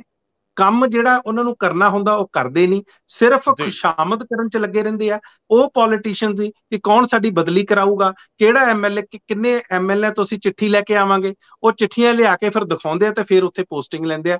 ਇਹ ਹਾਲਾਤ ਬਣੇ ਹੋਏ ਨੇ। ਤੇ ਜਦੋਂ ਕਿਤੇ ਮਾੜਾ ਮੋਟਾ ਦੇਖੋ, ਸਾਰੇ ਸਰਕਾਰ ਦੇ ਮਹਿਕਮੇ ਆ, ਸਾਰੇ ਸਰਕਾਰ ਦੇ ਮਹਿਕਮਿਆਂ ਨੇ ਕੰਮ ਕਰਨਾ, ਲੇਕਿਨ ਅਫਸਰਾਂ ਨੇ ਆਪਣੇ ਮਨਾਂ ਦੇ ਵਿੱਚ ਉਹ ਮਹਿਕਮੇ ਬਣਾ ਰੱਖੇ ਆ ਕਿ ਸਾਨੂੰ ਲੱਗਦਾ ਵੀ ਜੇ ਸਾਨੂੰ ਉੱਥੇ ਲਾਤਾ ਜਾਂ ਦੂਰ ਦੁਰਾਡੇ। ਹੁਣ ਪੰਜਾਬ ਕਿੱਡਾ ਕੁ ਵੱਡਾ ਸੂਬਾ ਰੰਧਾਵਾ ਜੀ, ਇੱਕ ਛੋਟਾ ਜਿਹਾ ਸੂਬਾ, ਉਹਦੇ ਵਿੱਚ ਵੀ ਜੇ ਕਿਸੇ ਦੀ ਇੱਕ ਕੋਨੇ ਤੋਂ ਦੂਸਰੇ ਕੋਨੇ 'ਚ ਬਦਲੀ ਕਰ ਦਿੱਤੀ ਜਾਵੇ ਤੇ ਇੰਨੇ ਤਰਲੋ ਮੱਛੀ ਹੋ ਜਾਂਦੇ ਨੇ, ਇੰਨੇ ਅਣਸੁਖਾਵੇਂ ਹੋ ਜਾਂਦੇ ਨੇ, ਇੰਨੇ ਡਿਫਿਕਲਟ ਸਿਚੁਏਸ਼ਨ 'ਚ ਆਪਣੇ ਆਪ ਨੂੰ ਮਹਿਸੂਸ ਕਰਦੇ ਨੇ ਕਿ ਸਾਨੂੰ ਪਤਾ ਨਹੀਂ ਕੀ ਕਰਦਾ, ਜਿਵੇਂ ਕਿ ਸਾਨੂੰ ਕਾਲੇ ਪਾਣੀ ਭੇਜਤਾ। ਜਿੰਨੀ ਦੇਰ ਤੱਕ ਇਸ ਅਫਸਰਸ਼ਾਹੀ ਦੀ, ਨੌਕਰਸ਼ਾਹੀ ਦੀ ਇਹ ਮਾਨਸਿਕਤਾ ਨਹੀਂ ਜਾਂਦੀ, ਉਨੀ ਦੇਰ ਤੱਕ ਇਹਨਾਂ ਨੇ ਲੋਕਾਂ ਲਈ ਕੰਮ ਨਹੀਂ ਕਰਨਾ। ਤੇ ਇਹਨਾਂ ਨੂੰ ਜਵਾਬਦੇਹ ਬਣਾਉਣਾ ਇਹ ਪੋਲੀਟੀਸ਼ੀਅਨ ਦਾ, ਸਿਆਸੀ ਨੇਤਾਵਾਂ ਦਾ ਕੰਮ ਆ। ਕਿਤੇ ਨਾ ਕਿਤੇ ਉਹ ਵੀ ਆਪਣੀ ਡਿਊਟੀ 'ਚ ਫੇਲ ਹੁੰਦੇ ਨੇ। ਇਸੇ ਕਰਕੇ ਜਸਟਿਸ ਸਾਂਗਵਾਨ ਹੋਣਾ ਨੂੰ ਇਹ ਟਿੱਪਣੀ ਕਰਨੀ ਪੈਂਦੀ ਹੈ, ਇਹ ਕਹਿਣਾ ਪੈਂਦਾ ਬੜੇ ਸਖਤੀ ਦੇ ਨਾਲ ਕਿ ਤੁਸੀਂ ਅੱਜ ਤੱਕ ਸਿਰਫ ਉਹ ਲੋਕਾਂ ਨੂੰ ਫੜਿਆ, ਇੱਕ ਤਾਂ ਛੋਟੇ ਲੋਕਾਂ ਨੂੰ, ਕਈ ਵਾਰੀ ਤੁਸੀਂ ਬੇਗੁਨਾਹ ਲੋਕਾਂ ਨੂੰ ਵੀ ਤੰਗ ਕਰਦੇ ਹੋ। ਐਵੇਂ ਤੁਰੇ ਫੜੇ, ਜਿਹੜਾ ਤੁਰਿਆ ਫਿਰਿਆ ਬੰਦਾ, ਉਹਨੂੰ ਤੁਸੀਂ ਫੜ ਕੇ ਲੈ ਆਉਨੇ ਹੋ। ਵੱਡੀਆਂ ਮੱਛੀਆਂ ਤੁਹਾਡੇ ਤੋਂ ਫੜੀਆਂ ਨਹੀਂ ਜਾਂਦੀਆਂ। ਇਸੇ ਕਰਕੇ ਉਹਨਾਂ ਨੇ, ਜੇ ਤੁਸੀਂ ਕੱਲ ਵੀ ਦੇਖੋ, ਜਸਟਿਸ ਸਾਂਗਵਾਨ ਹੋਣਾ ਨੇ, ਉਹਨਾਂ ਨੇ ਉਹ ਜਿਹੜੀ ਇਨਕੁਆਇਰੀ ਸੀ ਭੋਗਪੁਰ ਵਾਲੀ, ਉਹ CBI ਨੂੰ ਚੱਕ ਕੇ ਦਿੱਤੀ, ਜਿੱਥੇ ਇਹਨਾਂ ਨੇ 12 ਲੱਖ ਗੋਲੀਆਂ ਫੜੀਆਂ ਸੀ ਨਸ਼ੇ ਦੀਆਂ। ਸੋ ਇਹ ਇਸੇ ਕਾਰਨ ਕਰਕੇ ਹਾਈ ਕੋਰਟਸ ਹੋਣ, ਸੁਪਰੀਮ ਕੋਰਟਸ ਹੋਣ, ਉਹਨਾਂ ਨੂੰ ਇਹੋ ਜਿਹੀਆਂ ਟਿੱਪਣੀਆਂ ਕਰਨੀਆਂ ਪੈਂਦੀਆਂ। ਜੀ ਰੰਧਾਵਾ ਜੀ, ਮੈਂ ਦੂਜੀ ਖਬਰ ਜਿਹੜੀ ਮੈਨੂੰ ਦਿਲਚਸਪ ਲੱਗਦੀ ਆ, ਮੈਂ ਸੋਚਦਾ ਅੱਜ ਉਹ ਪਾਵਰਫੁਲ ਮਿਨਿਸਟਰ ਤ੍ਰਿਪਤ ਰਜਿੰਦਰ ਸਿੰਘ ਬਾਜਵਾ ਮੱਥੇ ਤੇ ਹੱਥ ਰੱਖ ਕੇ ਬੈਠੇ ਹੋਣੇ ਆ ਵੀ ਉਹ ਕਿਹੜਾ ਵੇਲਾ ਸੀ ਜਦੋਂ ਮੈਂ ਕੈਪਟਨ ਕੈਂਪ ਚੋਂ ਬਾਹਰ ਪੈਰ ਪਾਇਆ। ਆ ਚਲੋ 4 ਦਿਨ ਸੁਰਖੀ ਤੇ ਚੰਗੀ ਮਿਲੀ, ਉਂਝ 4.5 ਸਾਲ ਪੂਰੀ ਤਰ੍ਹਾਂ ਜਿਹੜੀ ਸਰਕਾਰ ਚਲਾਈ ਸੀ, ਤੇ 4 ਦਿਨ ਬਾਹਰ ਕੀ ਹੋਏ, ਅਗਲਿਆਂ ਸ਼ਰੀਕ ਚੱਕ ਕੇ ਸਿਰ ਤੇ ਬਿਠਾਤਾ। ਅਸ਼ਵਨੀ ਸੇਖੜੀ ਅਕਾਲੀ ਦਲ 'ਚ ਸ਼ਾਮਲ ਹੁੰਦੇ ਹੁੰਦੇ ਹੁਣ ਪੰਜਾਬ ਹੈਲਥ ਸਿਸਟਮ ਕਾਰਪੋਰੇਸ਼ਨ ਦੇ ਚੇਅਰਮੈਨ ਦੇ ਅਹੁਦੇ ਤੇ ਆਸੀਨ ਹੋ ਗਏ। ਮੈਨੂੰ ਦੱਸਿਓ, ਸਿਆਸਤ ਦੇ ਵਿੱਚ ਕੁਝ ਨਿਸ਼ਚਿਤ ਹੁੰਦਾ ਜਾਂ ਇਦਾਂ ਹੀ ਗੱਲ ਅੱਗੇ ਤੁਰ ਜਾਂਦੀ, ਕਿਹੜੇ ਰਾਹ ਕਿਹੜੇ ਪੈਂਡੇ ਤੇ ਕਿੱਥੇ ਅੱਗੇ ਵਧਣਾ? ਇਸ ਜਿਹੜੇ ਆਪਣੇ ਕਦਮ ਦੇ ਨਾਲ, ਇਸ ਤਰ੍ਹਾਂ ਦੇ ਫੈਸਲੇ ਨਾਲ ਕੈਪਟਨ ਅਮਰਿੰਦਰ ਸਿੰਘ ਨੇ ਕਈ ਨਿਸ਼ਾਨੇ ਲਾਉਣ ਦੀ ਕੋਸ਼ਿਸ਼ ਕੀਤੀ ਆ। ਇੱਕ ਤਾਂ ਦੇਖੋ ਜੀ, ਅਸ਼ਵਨੀ ਸੇਖੜੀ ਉਹਨਾਂ ਨੂੰ ਰੋਕ ਲਿਆ, ਉਹਨਾਂ ਨੇ ਰੋਕ ਕੇ ਉਹਨਾਂ ਨੂੰ ਇੱਕ ਅਹਿਮ ਅਹੁਦਾ ਦੇਤਾ ਤੇ ਨਾਲ ਦੀ ਨਾਲ ਤ੍ਰਿਪਤ ਰਜਿੰਦਰ ਸਿੰਘ ਬਾਜਵਾ, ਜਿਹੜੇ ਕਿ ਉਹਨਾਂ ਦੇ ਵਿਰੋਧੀ ਕੈਂਪ ਦੇ ਵਿੱਚ ਮੰਨੇ ਜਾਂਦੇ ਆ ਤੇ ਨਵਜੋਤ ਸਿੰਘ ਸਿੱਧੂ ਹੁਣਾਂ ਦੇ ਅੱਜ ਕੱਲ੍ਹ ਨਜ਼ਦੀਕੀ ਮੰਨੇ ਜਾਂਦੇ ਆ, ਉਹਨਾਂ ਤੇ ਨਿਸ਼ਾਨਾ ਲੱਗ ਗਿਆ। ਉਹਨਾਂ ਨੂੰ ਜਗ੍ਹਾ ਦਿਖਾਤੀ ਕਿ ਭਾਈ ਜੇ ਰਲ ਕੇ ਨਹੀਂ ਰਹੋਗੇ ਤੇ ਫਿਰ ਇਸ ਤਰ੍ਹਾਂ ਦਾ ਕਦਮ ਵੀ ਅਸੀਂ ਲੈ ਸਕਦੇ ਹਾਂ, ਸਾਡੇ ਕੋਲ ਅਖਤਿਆਰ ਨੇ। ਤੇ ਤੀਸਰੇ ਪਾਸੇ ਉਹਨਾਂ ਨੇ ਇਹ ਗੱਲ ਸਾਰਿਆਂ ਨੂੰ ਵੀ ਸਪਸ਼ਟ ਕਰਤੀ, ਪੂਰੀ ਕਾਂਗਰਸ ਨੂੰ, ਕਿ ਅੱਜ ਵੀ ਜਿਹੜੀਆਂ ਐਗਜ਼ੈਕਟਿਵ ਪਾਵਰਸ ਨੇ ਜਾਂ ਜਿਹੜੀਆਂ ਤਾਕਤਾਂ ਨੇ ਸਰਕਾਰ ਚਲਾਉਣ ਦੀਆਂ, ਉਹ ਮੇਰੇ ਕੋਲ ਹੀ ਆ। ਤੇ ਤੁਸੀਂ ਇਹ ਨਾ ਸਮਝੋ ਕਿ ਮੈਂ ਕਿਤੇ ਨਾ ਕਿਤੇ ਇਰਰੈਲੇਵੈਂਟ ਹੋ ਗਿਆ, ਜਾਂ ਤੁਸੀਂ ਸਮਝਦੇ ਹੋ ਕਿ ਮੈਂ ਕਿਤੇ ਨਾ ਕਿਤੇ ਪਿੱਛੇ ਚਲਾ ਗਿਆ। ਕਹਿਣ ਦਾ ਮਤਲਬ ਇਹ ਆ, ਅਸ਼ਵਨੀ ਸੇਖੜੀ ਬਾਰੇ ਆਪਾਂ ਨੂੰ ਸਾਰਿਆਂ ਨੂੰ ਪਤਾ, ਬਟਾਲੇ ਤੋਂ ਆਉਂਦੇ ਤੇ ਪਿਛਲੇ ਦਿਨਾਂ ਦੇ ਵਿੱਚ ਉਹਨਾਂ ਦੀਆਂ ਗੱਲਾਂ ਵੀ ਹੋ ਰਹੀਆਂ ਸੀ ਕਿ ਸ਼ਾਇਦ ਸ਼੍ਰੋਮਣੀ ਅਕਾਲੀ ਦਲ 'ਚ ਚਲੇ ਜਾਣ। ਔਰ ਦੂਸਰੀ ਗੱਲ ਇਹ ਆ, ਕਿਸੇ ਟਾਈਮ ਰੰਧਾਵਾ ਜੀ ਅਸ਼ਵਨੀ ਸੇਖੜੀ ਹੁਣੀ ਪ੍ਰਧਾਨ ਬਣਨ ਦੇ ਬੜੇ ਵੱਡੇ ਦਾਅਵੇਦਾਰ ਸੀ, ਹਿੰਦੂ ਚਿਹਰਾ ਵੀ ਨੇ ਉਹ, ਇਹਦੇ ਵਿੱਚ ਕੋਈ ਸ਼ੱਕ ਨਹੀਂ ਹੈ, ਲੇਕਿਨ ਬੜੇ ਸੀਨੀਅਰ, ਤੇ ਜਿਨ੍ਹਾਂ ਨੂੰ ਅਸੀਂ ਅਕਸਰ ਅੱਜ ਕੱਲ੍ਹ ਨਾਮ ਨਵਾਂ ਵਰਤਣ ਲੱਗ ਪਏ, ਟਕਸਾਲੀ ਕਾਂਗਰਸੀ, ਆਮ ਤੌਰ ਤੇ ਟਕਸਾਲੀ ਅਕਾਲੀ ਹੁੰਦੇ ਸੀ, ਇਹ ਨਵਾਂ ਕਹਿਣ ਲੱਗ ਪਏ ਆ। ਸੋ ਇਹ ਬੜੇ ਪੁਰਾਣੇ ਨੇਤਾ ਨੇ, ਬੜੇ ਦੇਰ ਤੋਂ ਕਾਂਗਰਸ ਨਾਲ ਜੁੜੇ ਹੋਏ ਨੇ, ਤੇ ਜੇ ਕਿਤੇ ਨਾ ਕਿਤੇ ਉਹ ਚਲੇ ਜਾਂਦੇ ਜਾਂ ਕੋਈ ਹੋਰ ਪਾਰਟੀ ਉਹਨਾਂ ਨੂੰ ਲੈ ਜਾਂਦੀ, ਇਹ ਕਾਂਗਰਸ ਲਈ ਬਹੁਤ ਮਾੜਾ ਮੈਸੇਜ ਜਾਣਾ ਸੀ। ਔਰ ਖਾਸ ਤੌਰ ਤੇ ਜਦੋਂ ਤੱਕ ਨਵਜੋਤ ਸਿੰਘ ਸਿੱਧੂ ਨਹੀਂ ਸੀ ਥਾਪੇ ਗਏ, ਹਾਲਾਂਕਿ ਸੁਨੀਲ ਜਾਖੜ ਸੀ, ਕੈਪਟਨ ਅਮਰਿੰਦਰ ਸਿੰਘ ਲਈ ਇਹ ਬੜਾ ਮੈਸੇਜ ਹੋਣਾ ਸੀ। ਸੋ ਕਈ ਤਰ੍ਹਾਂ ਦੇ ਉਹਨਾਂ ਨੇ ਨਿਸ਼ਾਨੇ ਲਾਉਣ ਦੀ ਇਸ ਧੀਰ ਨਾਲ ਕੋਸ਼ਿਸ਼ ਕੀਤੀ ਹੈ ਜੀ। ਬੜੀਆਂ ਸਰਗਰਮ ਨੇ ਦੋਵੇਂ ਧਿਰਾਂ, ਬੜੀਆਂ ਸਰਗਰਮ ਨੇ। ਕੱਲ ਸਿੱਧੂ ਸਾਹਿਬ ਜਲਾਲਪੁਰ ਦੇ ਘਰ ਬੈਠੇ ਰਹੇ, ਕਹਿੰਦੇ ਜਲਾਲਪੁਰ ਦੀ ਇਲੈਕਸ਼ਨ ਮੇਰੀ ਇਲੈਕਸ਼ਨ ਹੋਊਗੀ, ਕੌਣ ਟਿਕਟਾਂ ਕੱਟ ਸਕਦਾ, ਅਸੀਂ ਨਾਲ ਬੈਠੇ ਆ, ਜਿਹੜਾ ਇਮਾਨਦਾਰ ਵਰਕਰ ਹੈ ਉਹਦੇ ਨਾਲ ਖੜਾਂਗਾ ਔਰ ਮੈਂ ਦੀ ਇਲੈਕਸ਼ਨ ਮੈਂ ਲੜਾਂਗਾ। ਚਲੋ ਖੈਰ ਆਪਾਂ ਛੱਡ ਦਿੰਦੇ ਆ। ਦੂਜੇ ਬੰਨੇ ਕੈਪਟਨ ਸਾਹਿਬ ਇਹੋ ਜਿਹੇ ਸੁਨੇਹੇ ਲਾਈ ਜਾਂਦੇ ਆ, ਲੇਕਿਨ ਇੱਕ ਸੁਨੇਹਾ ਪੰਜਾਬ ਦੇ ਲੋਕਾਂ ਲਈ ਹੋਰ ਲੱਗਿਆ। ਸੁਖਪਾਲ ਸਿੰਘ ਖਹਿਰਾ ਇਸ ਵੇਲੇ ਕਾਂਗਰਸ ਦੇ ਵਿੱਚ ਨੇ, ਤੇ ਕਾਂਗਰਸ ਸਰਕਾਰ ਵੱਲੋਂ ਹਾਈ ਕੋਰਟ ਦੇ ਵਿੱਚ ਜਿਹੜੀ ਉਹਨਾਂ ਦੇ ਖਿਲਾਫ ਉਹਨਾਂ ਦੇ ਹਲਕੇ ਦੇ ਹੀ ਇੱਕ ਬੰਦੇ ਨੇ ਕਿਸੇ ਐਡਵੋਕੇਟ ਰਾਹੀਂ ਪਟੀਸ਼ਨ ਦਰਜ ਕੀਤੀ ਸੀ, ਦਾਖਲ ਕੀਤੀ ਸੀ, ਉਹਦੇ ਉੱਤੇ ਸਰਕਾਰ ਨੇ ਜਵਾਬ ਦਿੱਤਾ ਕਿ ਅਸੀਂ 3 ਮਹੀਨਿਆਂ 'ਚ ਖਹਿਰੇ ਦੇ ਉੱਤੇ ਫੈਸਲਾ ਲੈ ਲਵਾਂਗੇ ਕਿ ਉਹਨਾਂ ਨੂੰ ਅਯੋਗ ਕਰਾਰ ਦਿੱਤਾ ਜਾਣਾ ਹੈ ਜਾਂ ਨਹੀਂ ਦਿੱਤਾ ਜਾਣਾ। ਸੋ 3 ਮਹੀਨੇ ਤੱਕ ਤਾਂ ਮੈਨੂੰ ਲੱਗਦਾ ਮੇਲਾ ਭਖ ਜਾਣਾ ਚੋਣ ਵਾਲਾ, ਉਦੋਂ ਤੱਕ ਤਾਂ ਐਮਐਲਏਸ਼ਿਪ ਰਹਿੰਦੀ ਜਾਂ ਨਹੀਂ ਰਹਿੰਦੀ, ਮੈਨੂੰ ਲੱਗਦਾ ਪੈਨਸ਼ਨ ਦੇ ਹੱਕਦਾਰ ਖਹਿਰਾ ਸਾਹਿਬ ਹੋ ਗਏ। ਮੈਂ ਮਹਿਸੂਸ ਕਰਦਾ ਕਿ ਸਾਡੇ ਪੋਲੀਟੀਸ਼ੀਅਨਸ ਤੋਂ ਵੱਧ ਚਲਾਕ, ਤੇਜ਼ ਤਰਾਰ ਤੇ ਮੌਕੇ ਅਨੁਸਾਰ ਫੈਸਲੇ ਲੈਣ ਵਾਲਾ ਕੋਈ ਜੰਮਿਆ ਨਹੀਂ ਮਾਈ ਦਾ ਲਾਲ। ਲੈਣੇ ਚਾਹੀਦੇ ਆ ਭਵਿੱਖਾ, ਕੀ ਕਹਿੰਦੇ ਹੋ? ਬਿਲਕੁਲ ਠੀਕ ਗੱਲ ਹੈ ਜੀ। ਇਸ ਟਾਈਮ ਉਹ ਕਹਿੰਦੇ ਹੁੰਦੇ ਆ ਵੀ ਪੋਲੀਟੀਕਲੀ ਰਾਈਟ ਸਾਈਡ ਤੇ ਨੇ ਸੁਖਪਾਲ ਖਹਿਰਾ, ਕਾਂਗਰਸ ਦੇ ਵਿੱਚ ਆ ਗਏ ਨੇ, ਕੈਪਟਨ ਅਮਰਿੰਦਰ ਸਿੰਘ ਉਹਨਾਂ ਦੀ ਅਗਵਾਈ ਦੇ ਵਿੱਚ ਆਏ ਨੇ, ਤੇ ਇਸ ਟਾਈਮ ਉਹਨਾਂ ਦੇ ਹਿੱਤਾਂ ਦਾ ਖਿਆਲ ਰੱਖਣਾ ਜਿਵੇਂ ਉਹਨਾਂ ਨੂੰ ਲੱਗਦਾ ਕਿ ਸ਼ਾਇਦ ਉਹਨਾਂ ਦਾ ਇਹ ਸਿਆਸੀ ਧਰਮ ਆ। ਇਸੇ ਕਰਕੇ ਜਿਹੜਾ ਫੈਸਲਾ ਬਹੁਤ ਪਹਿਲਾਂ ਲਿਆ ਜਾਣਾ ਚਾਹੀਦਾ। ਔਰ ਕਿਸੇ ਨਾ ਕਿਸੇ ਤੇ ਇਹ ਜਿਹੜੇ ਸਪੀਕਰ ਤੇ ਵਿਧਾਨ ਸਭਾ, ਉਹਨਾਂ ਤੇ ਵੀ ਸਵਾਲ ਖੜੇ ਹੁੰਦੇ ਨੇ, ਔਰ ਉਹਨਾਂ ਤੇ ਕਿਤੇ ਨਾ ਕਿਤੇ ਪ੍ਰੈਸ਼ਰ ਵੀ ਲੱਗਦਾ, ਕਿਉਂਕਿ ਪਾਰਟੀ ਦੇ ਹਿੱਤਾਂ ਨੂੰ ਦੇਖ ਕੇ ਜਿਹੜੇ ਆਮ ਤੌਰ ਤੇ ਸਪੀਕਰ, ਹਾਲਾਂਕਿ ਉਹਨਾਂ ਨੂੰ ਜਦੋਂ ਸਦਨ ਚੱਲਦਾ ਹੁੰਦਾ, ਜਦੋਂ ਵਿਧਾਨ ਸਭਾ ਚੱਲਦੀ ਹੁੰਦੀ, ਉਹਨਾਂ ਨੂੰ ਨਿਰਪੱਖ ਹੋਣ ਬਾਰੇ ਉਹਨਾਂ ਬਾਰੇ ਕਿਹਾ ਜਾਂਦਾ ਕਿ ਉਹਨਾਂ ਨੂੰ ਹਮੇਸ਼ਾ ਹੀ ਆਪਣੇ ਜਿਹੜੇ ਆਦੇਸ਼ ਨੇ ਜਾਂ ਆਪਣੇ ਫੈਸਲੇ ਨਿਰਪੱਖ ਲੈਣੇ ਚਾਹੀਦੇ ਨੇ। ਸੋ ਇਸੇ ਕਰਕੇ ਇਹ ਸੁਖਪਾਲ ਸਿੰਘ ਖਹਿਰਾ ਵਰਗੇ ਵਿਅਕਤੀਆਂ ਨੂੰ ਜਾਂ ਹੋਰ ਵਿਅਕਤੀਆਂ ਨੂੰ ਜਿਨ੍ਹਾਂ ਦੇ ਵੀ ਮਾਮਲੇ ਪੈਂਡਿੰਗ ਪਏ ਨੇ, ਉਹ ਇਸੇ ਕਰਕੇ ਡਿਲੇ ਹੁੰਦੇ ਨੇ। ਕਿਤੇ ਨਾ ਕਿਤੇ ਕਾਂਗਰਸ ਨੂੰ ਲੱਗਦਾ ਕਿ ਹੁਣ ਸਾਡੇ ਨੇੜੇ ਹੋ ਗਏ ਨੇ। ਭਾਜਪਾ ਬਾਰੇ ਅਕਸਰ ਕਿਹਾ ਜਾਂਦਾ ਕਿ ਜਦੋਂ ਦੂਸਰੀ ਪਾਰਟੀ 'ਚ ਹੁੰਦੇ ਨੇ ਤੇ ਉਹ ਬੜੇ ਕ੍ਰਿਮੀਨਲ ਹੁੰਦੇ ਨੇ, ਉਹ ਗੁੰਡੇ ਹੁੰਦੇ ਨੇ। ਜਿੱਦਾਂ ਹੀ ਉਹ ਭਾਜਪਾ 'ਚ ਆ ਜਾਂਦੇ ਨੇ ਤੇ ਨਾਲ ਦੀ ਨਾਲ ਹੀ ਉਹ ਜਿਵੇਂ ਵਾਸ਼ਿੰਗ ਮਸ਼ੀਨ ਜਾਂ ਲਾਂਡਰੀ 'ਚ ਧੁਲ ਕੇ ਸਾਫ਼ ਸੁਥਰੇ ਹੋ ਜਾਂਦੇ ਨੇ। ਸੋ ਇਸੇ ਤਰ੍ਹਾਂ ਜਿਹੜੇ ਸੁਖਪਾਲ ਸਿੰਘ ਖਹਿਰਾ ਕਿਸੇ ਟਾਈਮ ਲੱਗਦਾ ਸੀ ਕਿ ਬਹੁਤ ਜ਼ਿਆਦਾ ਬੋਲਦੇ ਨੇ, ਤੇ ਕੈਪਟਨ ਅਮਰਿੰਦਰ ਸਿੰਘ ਦੇ ਨਾਲ ਆਉਂਦੇ ਹੀ ਕਾਂਗਰਸ ਦੇ ਵਿੱਚ ਸਾਫ਼ ਸੁਥਰੇ ਹੋ ਗਏ, ਤੇ ਇਸ ਕਰਕੇ ਉਹਨਾਂ ਨੂੰ ਡਿਲੇ ਕੀਤਾ ਜਾ ਸਕਦਾ। ਜਦ ਤੱਕ ਚੋਣਾਂ ਹੁੰਦੀਆਂ ਉਦੋਂ ਤੱਕ ਵੈਸੇ ਹੀ ਤੁਹਾਨੂੰ ਪਤਾ ਚੋਣਾਂ ਨਵੀਆਂ ਹੋ ਜਾਣੀ, ਤੇ ਫਿਰ ਇਸ ਚੀਜ਼ ਦਾ ਕੋਈ ਮਤਲਬ ਹੀ ਨਹੀਂ ਰਹਿਣਾ। ਇਹੀ ਚੀਜ਼ ਕਰਕੇ ਇਹ ਸਾਰਾ ਕੁਝ ਹੋ ਰਿਹਾ ਜੀ। ਮਨਪ੍ਰੀਤ ਜੀ, ਮੈਂ ਤੁਹਾਡੇ ਵੱਲੋਂ ਧਿਆਨ ਹਟਾ ਕੇ ਤੇ ਫੋਨ ਸਕਰੀਨ ਤੇ ਲੈ ਆ ਜਿਹੜਾ ਮੇਰੇ ਸਾਹਮਣੇ ਆ, ਤੇ ਮੈਂ ਵੇਖ ਰਿਹਾ ਸੀ 올림픽ਸ ਦੇ ਵਿੱਚ ਬ੍ਰੌਂਜ ਮੈਡਲ ਲਈ ਜਰਮਨੀ ਇੰਡੀਆ ਦਾ ਮੁਕਾਬਲਾ। ਕੁਆਟਰ ਤੀਜਾ ਚੱਲ ਰਿਹਾ ਤੇ ਜਰਮਨੀ 3 ਗੋਲ, ਇੰਡੀਆ 4। ਮੈਨੂੰ ਲੱਗਦਾ ਮੁੰਡੇ ਆਪਣੇ ਇਹ ਕਾਂਸੇ ਦਾ ਤਗਮਾ ਚੱਕ ਲਿਆਉਣਗੇ, ਖੋ ਲਿਆਉਣਗੇ।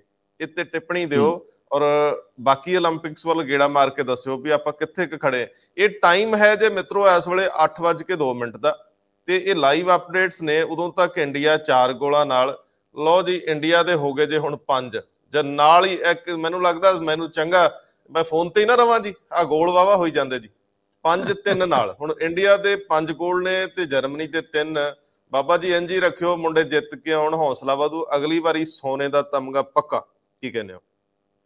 ਬਿਲਕੁਲ, ਬਹੁਤ ਖੁਸ਼ੀ ਦੀ ਗੱਲ ਆ ਜੀ। ਹਾਕੀ ਦੀ ਟੀਮ ਜਿਹੜੀ ਖਾਸ ਤੌਰ ਤੇ ਮਰਦਾਂ ਦੀ ਮੈਨਸ ਹਾਕੀ ਟੀਮ ਆ, ਇੰਨਾ ਵਧੀਆ ਪ੍ਰਦਰਸ਼ਨ ਕਰ ਰਹੀ ਆ। ਵੈਸੇ ਵੀ ਜਦੋਂ ਵੀ ਸੈਮੀਫਾਈਨਲ ਚ ਪਹੁੰਚੇ ਸੀ, ਪਹਿਲਾਂ ਵੀ ਬੈਲਜੀਅਮ ਤੋਂ ਖੈਰ ਹਾਰੇ ਸੀ 2-5 ਦੇ ਨਾਲ।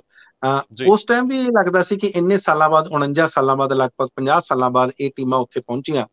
ਇਸੇ ਤਰ੍ਹਾਂ ਸਾਡੀ ਜਿਹੜੀ ਔਰਤਾਂ ਦੀ ਟੀਮ ਆ ਵਿਮਨਸ ਹਾਕੀ, ਉਹ ਹਾਲਾਂਕਿ ਜਾ ਕੇ ਅਰਜਨਟੀਨਾ ਤੋਂ ਹਾਰੀ ਆ, ਉਹਨਾਂ ਨੇ ਵੀ ਮੱਲਾਂ ਮਾਰੀਆਂ, ਇੱਥੋਂ ਤੱਕ ਪਹੁੰਚੇ ਨੇ। ਹੌਸਲਾ ਅਫਜ਼ਾਈ ਇਹਨਾਂ ਦੀ ਹੋਣੀ ਬਹੁਤ ਜ਼ਰੂਰੀ ਆ। ਔਰ ਜਿਸ ਤਰ੍ਹਾਂ ਤੁਸੀਂ ਜਰਮਨੀ ਦੀ ਗੱਲ ਦੱਸੀ ਆ, ਇਹ ਤਾਂ ਵਾਕਿਆ ਮੈਂ ਕਹਿੰਦਾ ਬੜੀ ਕਮਾਲ ਦੀ, ਕਿਉਂਕਿ ਜਰਮਨੀ ਦੀ ਟੀਮ ਬੜੀ ਆਪਣੀ ਸਪੀਡ ਲਈ, ਆਪਣੇ ਟੈਕਟਿਕਸ ਲਈ, ਆਪਣੀ ਸਟ੍ਰੈਟਜੀ ਲਈ ਜਾਣੀ ਜਾਂਦੀ ਆ।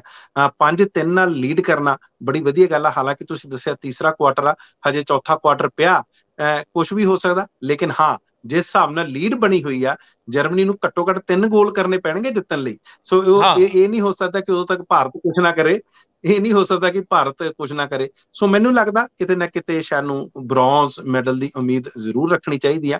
ਵੈਸੇ ਵੀ ਜੇ 올림픽ਸ ਦੀ ਗੱਲ ਕਰਦੇ ਆ, ਤੇ ਔਰਤਾਂ ਨੇ ਬੜੀ ਕਮਾਲ ਕੀਤੀ ਹੋਈ ਆ। ਤੁਸੀਂ ਦੇਖੋ ਸਾਰੇ ਸਾਡੇ ਜਿੰਨੇ ਮੈਡਲ ਨੇ, ਚਾਹੇ ਮੀਰਾਬਾਈ ਚਾਨੂ ਹੋਵੇ, ਚਾਹੇ PV ਸਿੰਧੂ ਹੋਣ, ਤੇ ਹੁਣ ਲਵਲੀਨਾ ਬੋਰਗੋਹਨ, ਉਹਨਾਂ ਨੇ ਜਿਹੜੇ ਅਸਾਮ ਤੋਂ ਆਉਂਦੇ ਨੇ, ਰੰਧਾਵਾ ਜੀ, ਵਾਕਿਆ ਬੜਾ ਬੜਾ ਫਖਰ ਮਹਿਸੂਸ ਹੁੰਦਾ। ਔਰ ਖਾਸ ਤੌਰ ਤੇ ਈਵਨ ਰਾਣੀ ਰਾਮਪਾਲ ਜਿਹੜੀ ਕੈਪਟਨ ਆ ਹਾਕੀ ਟੀਮ ਦੀ, ਇਹਨਾਂ ਲੋਕਾਂ ਤੇ ਜਿਸ ਫੈਮਲੀਜ਼ ਤੋਂ ਆਉਂਦੇ ਨੇ, ਤੁਸੀਂ ਦੇਖੋ ਲਵਲੀਨਾ ਬੋਰਗੋਹਨ ਹੋਣੀ, ਇਹ 3 ਭੈਣਾਂ ਸੀ, ਤੇ ਇਹਨਾਂ ਨੂੰ ਅਕਸਰ ਮਿਹਣੇ ਮਿਲਦੇ ਸੀ ਕਿ ਤੁਹਾਡੇ ਘਰ ਮੁੰਡਾ ਨਹੀਂ ਆ, ਤੁਹਾਡਾ ਕੋਈ ਭਰਾ ਨਹੀਂ ਆ, ਤੁਸੀਂ ਕੀ ਕਰੋਗੇ ਕੁੜੀਆਂ।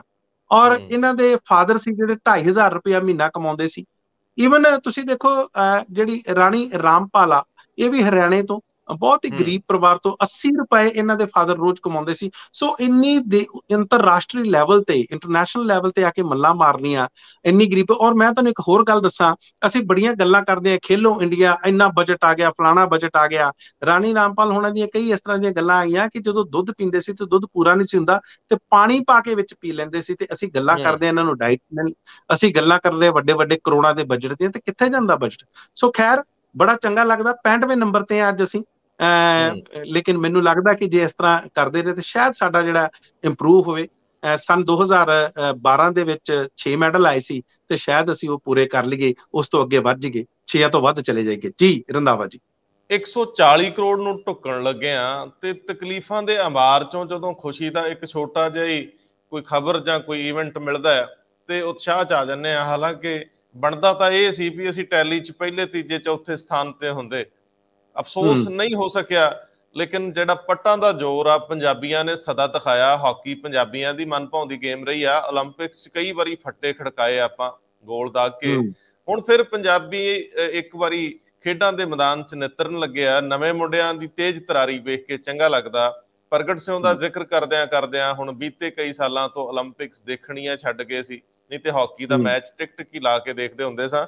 ਜਸੂਸੀ ਮਾਮਲਿਆਂ 'ਚ ਜਾਂਦੇ ਜਾਂਦੇ ਕੋਈ ਟਿੱਪਣੀ ਦੇ ਦਿਓ। ਅੱਜ ਮਾਮਲਾ ਮਾਣਯੋਗ ਸੁਪਰੀਮ ਕੋਰਟ ਦੇ ਸਨਮੁਖ ਪੇਸ਼ ਹੋਊਗਾ, ਜਾਂਦੇ ਜਾਂਦੇ ਕੀ ਕਹਿੰਦੇ ਹੋ? ਬਿਲਕੁਲ ਜੀ, ਅੱਜ ਜਿਹੜੇ ਚੀਫ ਜਸਟਿਸ ਆ ਸੁਪਰੀਮ ਕੋਰਟ ਦੇ, ਉਹਨਾਂ ਦੀ ਅਦਾਲਤ ਦੇ ਵਿੱਚ, ਤੇ ਦੂਸਰੇ ਜਸਟਿਸ ਸਵਤੰਤਰ ਕੁਮਾਰ ਨੇ, ਉਹਨਾਂ ਦੀ ਅਦਾਲਤ ਦੇ ਵਿੱਚ ਇਹ ਮਾਮਲੇ ਆਉਣਗੇ। ਪਟੀਸ਼ਨਾਂ ਫਾਈਲ ਕੀਤੀਆਂ ਜਾ ਚੁੱਕੀਆਂ।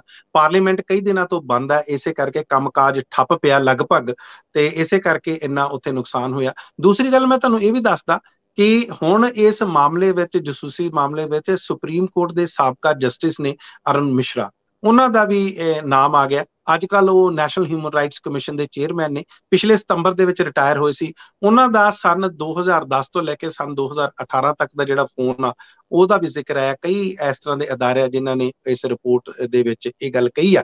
ਤੇ ਦੂਸਰਾ, ਜਾਂਦੇ ਜਾਂਦੇ ਮੈਂ ਤੁਹਾਨੂੰ ਇਹ ਵੀ ਦੱਸਦਾ, ਇਜ਼ਰਾਈਲ ਦੇ ਇੱਕ ਅਖਬਾਰ ਨੇ ਹੈਰੀਟੇਜ, ਉਹਨਾਂ ਦੇ ਵਿੱਚ ਖਬਰ ਆਈ ਕਿ ਜਦੋਂ ਸਨ 2017 ਦੇ ਵਿੱਚ ਹੀ ਪ੍ਰਧਾਨ ਮੰਤਰੀ ਨਰਿੰਦਰ ਮੋਦੀ ਇਜ਼ਰਾਈਲ ਜਾਂਦੇ ਨੇ, ਇਜ਼ਰਾਈਲ ਜਾਂਦੇ ਤੇ ਉਸ ਤੋਂ ਬਾਅਦ ਹੀ ਇਹ ਜਿਹੜਾ ਪੈਗਾਸਸ ਦਾ ਜਿਹੜਾ ਜਸੂਸੀ ਮਾਮਲਾ, ਜਿਹੜਾ ਸਪਾਈਵੇਅਰ ਹੈ, ਸੌਫਟਵੇਅਰ ਆ, ਉਹ ਖਰੀਦਿਆ ਜਾਂਦਾ ਤੇ ਉਸ ਤੋਂ ਬਾਅਦ ਇਹ ਸਾਰੀ ਕਿਸੇ ਦੀ ਜਿਹੜੀ ਸ਼ੁਰੂਆਤ ਹੋ ਜਾਂਦੀ ਹੈ ਜਸੂਸੀ ਦੀ। ਸੋ ਇਹ ਉਹਨਾਂ ਦਾ ਦਾਵਾ। ਸੋ ਇਸ ਤਰ੍ਹਾਂ ਤਮਾਮ ਮਸਲੇ ਆ ਰਹੇ ਨੇ। ਜਿੰਨੀ ਦੇਰ ਤੱਕ ਭਾਰਤ ਦੀ ਸਰਕਾਰ ਇਸ ਤੇ ਸਾਫ਼ ਉੱਭਰ ਕੇ ਨਹੀਂ ਆਉਂਦੀ, ਉਨੀ ਦੇਰ ਤੱਕ ਮੈਨੂੰ ਲੱਗਦਾ ਉਹਨਾਂ ਦੀ ਜਾਨ ਛੁੱਟਣੀ ਨਹੀਂ ਹੈ। ਕਿਸੇ ਨਾ ਕਿਸੇ ਤਰ੍ਹਾਂ ਦਾ ਉਹਨਾਂ ਨੂੰ ਇਸ ਦੇ ਵਿੱਚ ਇਨਵੈਸਟੀਗੇਸ਼ਨ ਕਰਨੀ ਪੈਣੀ ਆ। ਸੁਪਰੀਮ ਕੋਰਟ ਨੇ ਪਹਿਲਾਂ ਵੈਂਟੀਲੇਟਰ ਤੇ, ਆਕਸੀਜਨ ਤੇ ਵੀ ਤੁਹਾਨੂੰ ਪਤਾ ਕਮੇਟੀਆਂ ਬਣਾਈਆਂ, ਵੈਕਸੀਨੇਸ਼ਨ ਤੇ ਵੀ ਬਣਾਈਆਂ। ਤਦੇ ਜਿਹੜੀ ਭਾਰਤ ਦੀ ਸਰਕਾਰ ਨੇ ਮਾੜੀ ਮੋਟੀ ਹਿਲਜੁਲ ਕੀਤੀ ਸੀ, ਇਹਨਾਂ ਬਾਰੇ ਫੈਸਲੇ ਲਿੱਤੇ ਸੀ। ਤੇ ਹੁਣ ਵੀ ਮੈਨੂੰ ਲੱਗਦਾ ਇਸ ਮਾਮਲੇ ਵਿੱਚ ਵੀ ਸੁਪਰੀਮ ਕੋਰਟ ਹੀ ਆਪਣਾ ਵੱਡਾ ਰੋਲ ਨਿਭਾਊਗਾ। ਜੀ, ਕੋਈ ਹਰਿਆ ਬੂਟਾ ਤਾਂ ਰਹਿਣਾ ਚਾਹੀਦਾ, ਗੁਰਬਾਣੀ ਦਾ ਮਹਾਵਾਕ ਹੈ, ਲੇਕਿਨ ਮੈਂ ਗੁਰਬਾਣੀ ਦੇ ਮਹਾਵਾਕ ਨੂੰ ਐਜ ਇਟ ਇਜ਼ ਨਹੀਂ ਬੋਲ ਰਿਹਾ, ਕਿਉਂਕਿ ਕਿਧਰੇ ਵੀ ਉਚਾਰਨ ਨੂੰ ਲੈ ਕੇ ਅਸੀਂ ਇਸ ਤਰ੍ਹਾਂ ਦੀਆਂ ਗਲਤੀਆਂ ਗੁਸਤਾਖੀਆਂ ਨਹੀਂ ਕਰ ਸਕਦੇ। ਲੇਕਿਨ ਅਰਥ ਇਹੀ ਹੈ ਕਿ ਕੋਈ ਹਰਿਆ ਬੂਟਾ ਬਚਿਆ ਰਹਿਣਾ ਚਾਹੀਦਾ ਤਾਂ ਕਿ ਆਕਸੀਜਨ ਮਿਲਦੀ ਰਹੇ, ਛਾਂ ਮਿਲਦੀ ਰਹੇ। ਬਹੁਤ ਮਿਹਰਬਾਨੀ, ਬਹੁਤ ਧੰਨਵਾਦ। ਬਹੁਤ ਬਹੁਤ ਸ਼ੁਕਰੀਆ ਜੀ ਰੰਧਾਵਾ ਜੀ।